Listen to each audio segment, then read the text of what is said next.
Ìwé Éfésù orí 5. Nítorí náà ẹ máa ṣe àfarawé Ọlọ́run bí àwọn ọmọ ọ̀wọ́n. Ẹ sì máa rìn ní ìfẹ́ gẹ́gẹ́ bí Kristi pẹ̀lú ti fẹ́ wa, tí ó sì fi ara rẹ̀ fún wa ní ọrẹ àti ẹbọ fún Ọlọ́run fún òórùn dídùn. Ṣùgbọ́n àgbèrè àti gbogbo ìwà èérí tàbí ojúkòkòrò kí a má tilẹ̀ dárúkọ rẹ̀ láàrin yín mọ́ bí ó ti yẹ àwọn ènìyàn mímọ́. Ìbáà ṣe ìwà ọ̀bùn àti ìsọ̀rọ̀ wèrè tàbí ìṣẹ̀fẹ̀, àwọn ohun tí kò tọ́, ṣùgbọ́n ẹ kúkú máa dúpẹ́.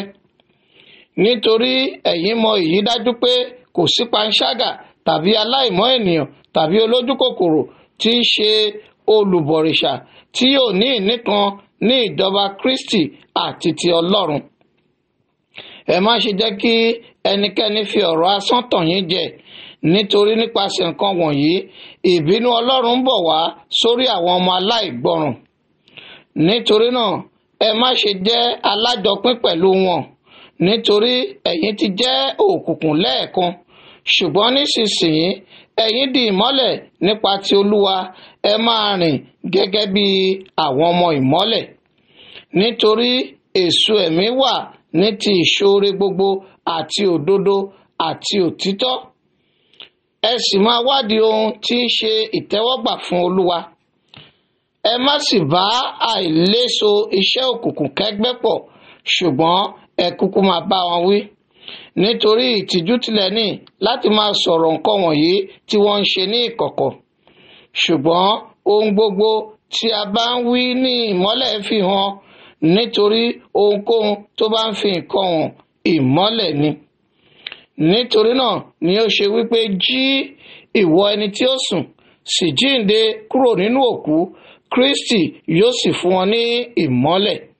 Nítorí náà ẹ kíyèsí láti máa rìn ní ìwà pípé, kì í ṣe bí àwọn aláìlọ́gbọ́n, ṣùgbọ́n bí àwọn ọlọ́gbọ́n.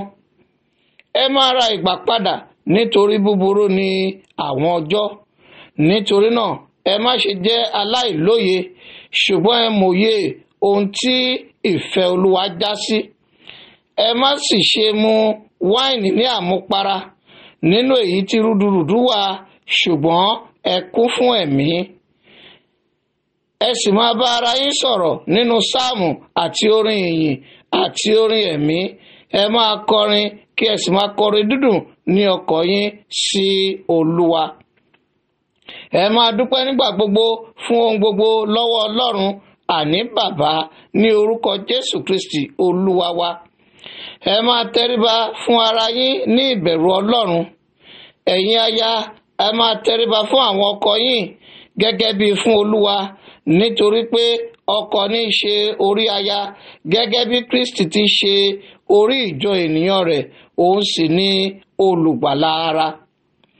Nítorí náà gẹ́gẹ́ bí ìjọ ti tẹríba fún Kristi, bẹ́ẹ̀ sì ni kí ẹ̀yin aya kí ó máa ṣe sí ọkọ wọn ní ohun gbogbo.